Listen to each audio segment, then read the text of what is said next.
জীবনে আমরা কোন কোন বিষয়ে ভয় পাই? কোনো মানুষকে হারানোর ভয়, কোনো মানুষ কোনো সম্পর্ককে হারানোর ভয়, অর্থহানির ভয়, সময়হানির ভয়। এবার বিষয়টা হলো,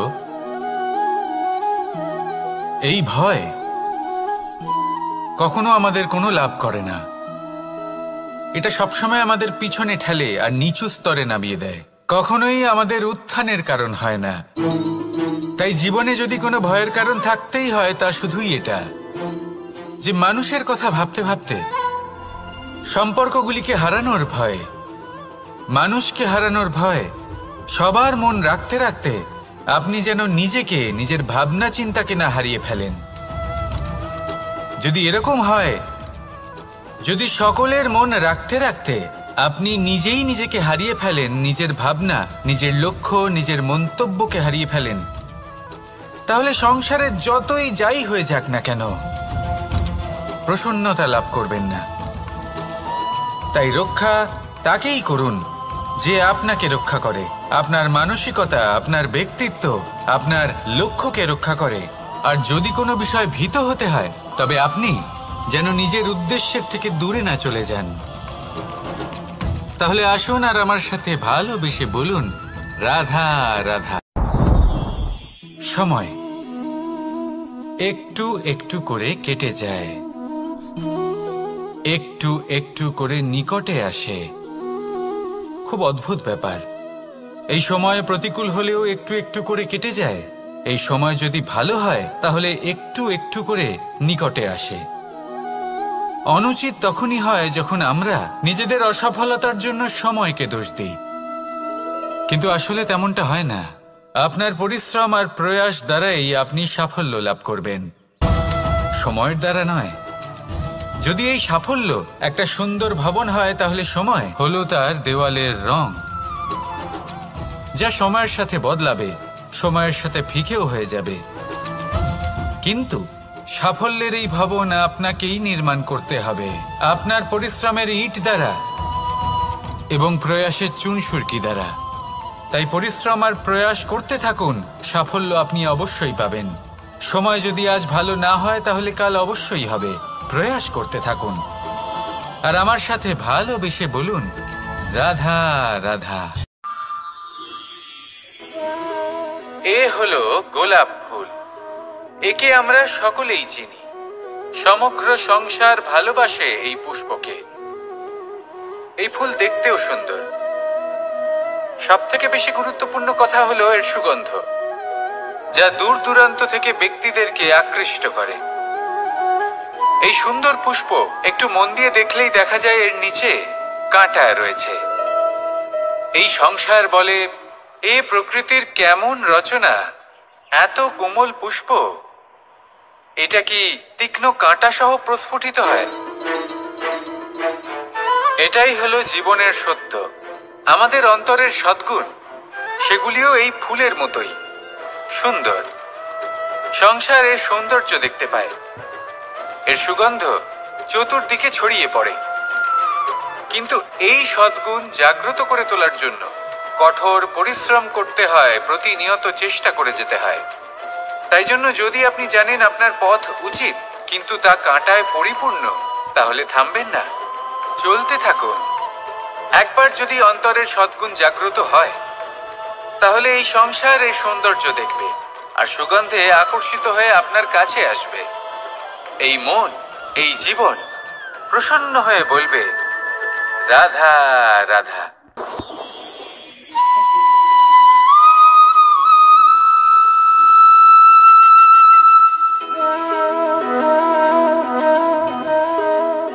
মোহনের বাঁশির এই সুর, এই সঙ্গীত কার না পছন্দ হয়? সবারই খুব ভালো লাগে। এবার এই সুর আসে কোথা থেকে? কেউ বলবেন কৃষ্ণের হৃদয় থেকে। সত্য কথা, এই সুর হৃদয় থেকে নির্গত হয় এবং প্রকট হয় এই বাঁশি থেকে। এই বাঁশিটাকে দেখুন, এই ছিদ্রগুলি দেখুন। প্রত্যেকটা সুর থেকে নিজস্ব একটা স্বর নির্গত হয়। এবার যে ব্যক্তি এই সমস্ত সুর এবং স্বর বুঝতে পারেন, এতে নিপুণ, তিনি এই বাঁশির দ্বারা যে সুর নির্গত করবেন তা তো মধুর অবশ্যই হবে। এবার জীবনের সাথেও কিছুটা এরকমই ঘটে। জীবনের কিছু নীতি থাকে, অর্থ, কুটুম্ব এবং আধ্যাত্মিক। যদি জীবনের প্রত্যেকটা মুহূর্ত সুখময় হয় এরকম আপনি চান, তাহলে এই তিনটি নীতিতে আপনাকে নিপুণ হতে হবে। কোনো একটি বিশেষ নীতির প্রতি যদি আপনি বেশি ঝুঁকে পড়েন, তাহলে বাকি দুই নীতি থেকে যা সুখ লাভ করা সম্ভব তা পারবেন না। ধন অর্জন করতে হবে পরিবারের জন্য, পরিবারের সুখ মনের শান্তির জন্য, মনে শান্তির প্রয়োজন মনের শুদ্ধতার জন্য। যখন এই মন শুদ্ধ হবে, জীবন শুদ্ধ হবে, পবিত্র হবে, সুন্দর হবে এবং ভালোবেসে বলবে রাধা রাধা। যত শক্তিশালী এই মন, তত শক্তিশালী এই শরীরও। এই যে আমাদের শরীর, এটা আসলে কি? এ হলো একটা রথের মতো। আর একটা রথ ততক্ষণ চলতে পারবে না যতক্ষণ না তাকে কোনো সারথি চালাবে। এই মন হলো শরীরের সারথি। এবার ভাবুন, যদি এই সারথি শক্তিহীন হয়, দুর্বল হয়, তাহলে এই রথের কি হবে? এটা উচিত পথে চলতে পারবে না, উচিত গতিতে চলতে পারবে না, মন মতো স্থানে এটা পৌঁছতেও পারবে না। সেই জন্য মনের শক্তি অত্যন্ত প্রয়োজনীয়। এবার মনের শক্তি আমরা কোথা থেকে লাভ করি? দৃঢ়তার শক্তি থেকে। এবার এই শক্তি আমরা কিভাবে বাড়াতে পারি? আমরা প্রতিদিন কিছু নতুন স্থির করি, কিছু ছোট কিছু বড়। আর যেই আমরা নতুন কিছু পূর্ণ করি, আমাদের মনের শক্তি বেড়ে যায়। আর যদি পূর্ণ না করতে পারি, মনের শক্তি কমে যায়। একটা দেওয়ালের মতো ছোট ছোট ছোট ছোট শিলা আমরা একটার পর একটা স্থাপন করে একটা দেওয়াল তৈরি করি। এতগুলো পাথর যখন একত্রিত হয়ে যায়, তখন এমন এক দেওয়াল তৈরি হয় যাকে ভাঙা প্রায় অসম্ভব হয়ে দাঁড়ায়। সেরকমই হয় মন এবং দৃঢ়তা। ছোট ছোট কাজ করে নিজের লক্ষ্য পূর্ণ করুন। এই লক্ষ্য যদি পূর্ণ হয়, তবে মনের শক্তি বাড়বে। কিছুটা এইভাবে যে যত বড়ই বিপদ আসুক না কেন, সেই বিপদ নিজে হার মেনে নেবে, কিন্তু আপনার মন ততটাই শক্তিশালী থাকবে। তাই মনের শক্তি বাড়াতে থাকুন, যাতে আপনি উচিত পথে চলতে পারেন, উচিত গতিতে চলেন আর মনোবাঞ্ছিত স্থানে পৌঁছতে পারেন। তবেই এই মন প্রসন্ন হয়ে বলবে রাধা রাধা। ওমা, এ কি? আমি কখন থেকে এখানে অপেক্ষা করছি, হাত পেতে দাঁড়িয়ে রয়েছি যাতে একটা ফল আমার হাতে এসে পড়ে এবং সেটা আমি খেতে পারি। কখন থেকে অপেক্ষা করছি, কিন্তু সেটা হচ্ছেই না।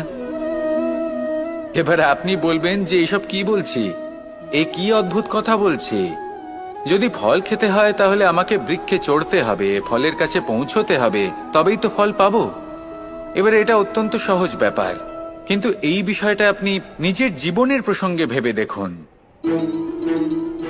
লক্ষ্য কোথায় আছে আপনি জানেন, সেই লক্ষ্যে পৌঁছানোর পথ কি সেটাও আপনি জানেন, সেই পথে চলার ক্ষমতাও আপনার রয়েছে, কিন্তু তাও আপনি নিজের লক্ষ্য লাভ করতে পারছেন না। কেন? কারণ আপনি অপেক্ষা করছেন যে লক্ষ্য আপনার সামনে চলে আসবে, কিন্তু তা হয় না। লক্ষ্য সে যাই হোক না কেন, ধন হোক, প্রেম হোক, কোনো সম্মান হোক বা মোক্ষ হোক, যদি আপনি তার দিকে অগ্রসর না হন, তাহলে ফল প্রাপ্তি অসম্ভব ব্যাপার, তা কোনোদিনই হবে না। সেই জন্য আপনার চোখের সামনে আপনি যদি নিজের লক্ষ্যকে দেখতে পান, তাহলে উঠুন এবং সেই দিকে অগ্রসর হতে শুরু করুন। নিজের অন্তরের সকল অশুভ গুণ দূর করুন, অলসতা ত্যাগ করুন, অজ্ঞানতা ত্যাগ করে দিন এবং চলতে থাকুন। অবশ্যই মনোবাঞ্ছিত ফল লাভ করতে পারবেন। মনে রাখবেন, চলতে থাকলে তবেই লক্ষ্য প্রাপ্তি হবে। অপেক্ষার দ্বারা শুধুমাত্র মৃত্যু লাভ হবে। আসুন আমার সাথে ভালোবেসে বলুন রাধা রাধা। প্রত্যেক প্রাণী ভালোভাবে জীবন যাপন করতে চান, এটা তাদের স্বভাবে আছে এবং ভাবাটা অনুচিত নয়। কিন্তু একটা ভালো জীবনের গুরুত্বপূর্ণ অংশ কোনটা? বসবাসের স্থান, সেই স্থান যেখানে আমরা জীবন অতিবাহিত করি। এবার মানুষ ভাবতে পারেন যে একটা ভালো বাসস্থানের অর্থ কি? সেই স্থান যেখানে সহজে জল পাওয়া যায়, যেখানে শুদ্ধ বায়ু পাওয়া যায়, যেখানে আনাজ উৎপন্ন হয়। এটা জীবনযাপনের জন্য পর্যাপ্ত বটে, কিন্তু ভালো জীবনযাপনের জন্য আরো একটা কথা আপনাকে বুঝতে হবে। সাধু, জ্ঞানী, পণ্ডিত ব্যক্তি, এই সকল মহাপুরুষ, এনাদের যে বাসস্থান তা অত্যন্ত বিশেষ হয়। এখানে এক ধরনের বিশেষ ইতিবাচক শক্তি থাকে, এমন একটা স্থান যেখানে দেবতারাও বিচরণ করেন। জীবন আমরা সবাই যাপন করি, কিন্তু জীবনের উদ্দেশ্য শুধুমাত্র জীবন যাপন করা নয়। জীবনের উদ্দেশ্য হল মুক্তি লাভ করা। আর এই সকল সাধু, জ্ঞানী, পণ্ডিত ব্যক্তি, এই সকল মহাপুরুষ আপনাকে মুক্তির পথে নিয়ে যেতে পারেন, কারণ এরা হলেন সেই মহাপুরুষ যারা নিজেদের অন্তরের বিকার, অহংকার, ক্রোধ, বিদ্বেষ এই সকল দোষগুলিকে ত্যাগ করেছেন, এদের উপর বিজয় লাভ করেছেন। এমনই একজন ব্যক্তি আপনাকে মুক্তির পথে নিয়ে যেতে পারে। প্রয়োজন হলো শুধুই এনাদের চিনতে পারা, এদের কথা বুঝতে পারা এবং এদের দেখানো পথে চলা। যদি আপনি এটা করতে পারেন, তাহলে এই মন প্রফুল্ল হয়ে বলবে, রাধা রাধা। কখনো কোনো বাগানের কোনো বৃক্ষকে দেখেছেন যেখানে সুগন্ধি ফুল থাকে, রসালো ফল থাকে? তখন মন প্রফুল্ল হয়ে ওঠে, মন থেকে সেই বৃক্ষের প্রতি ভালোবাসা জন্মায়। কিন্তু যিনি বাগানের মালিক, শুধুমাত্র তিনিই জানেন যে কিভাবে এই বৃক্ষকে আগলে রাখতে হয়, কিভাবে তার পরিচর্যা করলে এতে সুন্দর সুগন্ধি ফুল হবে, রসালো ফল হবে। কখনো কখনো প্রয়োজনের থেকে বেশি রোদ পেলে এই বৃক্ষগুলি শুকিয়ে যায়, প্রয়োজনের থেকে কম রোদ পেলেও এই বৃক্ষ কিন্তু শুকিয়ে যায়। প্রয়োজনের থেকে কম জল যদি পায়, এই বৃক্ষ শুকিয়ে যেতে পারে। প্রয়োজনের থেকে অতিরিক্ত জল যদি পায়, তখনও এই বৃক্ষের শিকড়গুলি নষ্ট হয়ে যেতে পারে। এবার এটাই কিন্তু আমাদের সংসারের সাথেও হয়। আমাদের সংসারের সকল প্রতিভাশালী ব্যক্তি, যেমন লেখক, বিচারক, প্রবক্তা, যোদ্ধা, এদের সবার ক্ষেত্রে এই কথাটাই প্রযোজ্য। যদি বেশি প্রশংসা করা হয়, তাহলেও এরা হারিয়ে যাবেন। প্রয়োজনের থেকে বেশি যদি নিন্দা করা হয়, তখনও তারা নত হয়ে পড়বেন। তাহলে আপনি এদের রক্ষা করুন এবং নিজেদেরও। মনে রাখবেন একটা কথা, জেনে রাখুন কখন কোন নিন্দায় আপনি লজ্জিত হবেন।